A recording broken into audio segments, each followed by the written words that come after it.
Thank you very much.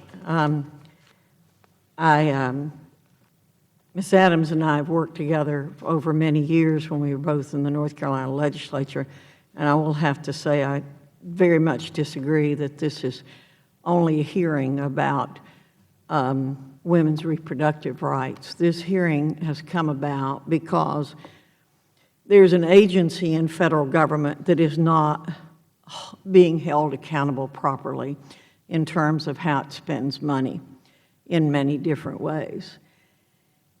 I am home every weekend, and I come in contact with hardworking citizens who do their jobs and they pay their taxes. They volunteer and they don't get paid for it. They're true volunteers. And I see those people struggling every day to make ends meet and work in their fire departments as volunteers, the Boy Scouts, the Girl Scouts. And they want their money spent well. They don't begrudge helping their fellow citizens. We're the most generous people in the world, but they want their money spent well. And this agency does not spend its money well in many cases. You mentioned, Ms. Spencer, that you'd had a $6 million reduction over 6 years. Well, you are just talking to the wrong folks, because our congressional offices over the past 8 years have had a 20% reduction in the money allowed to us to serve a lot of people, over 700,000 people.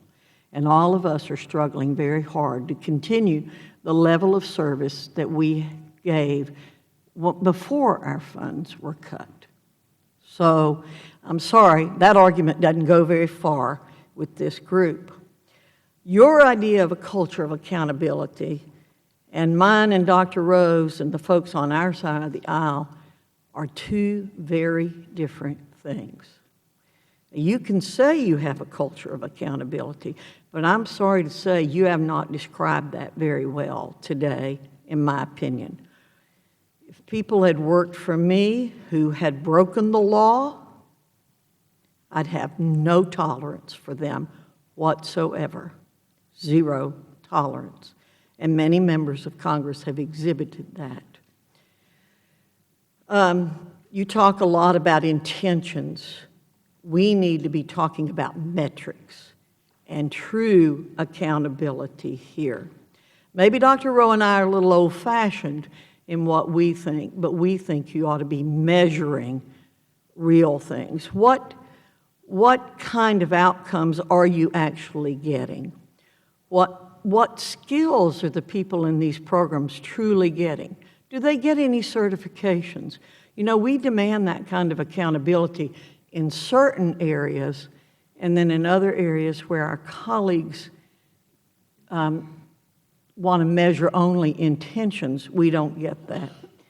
Now, it is true that the law has been broken by people, by agencies and groups you have funded. The law is clear. The federal government is not going to support abortion services. So while this hearing was not about that particular issue, I don't think we can close it without making it very clear. You seem to have a lack of concern about the violation of the law. Your consideration of a no-cost extension is very troubling to me. We've said it before. I said it at the beginning of the hearing, and I'm going to say it again. This grant should be pulled immediately, and under no circumstances should it be extended.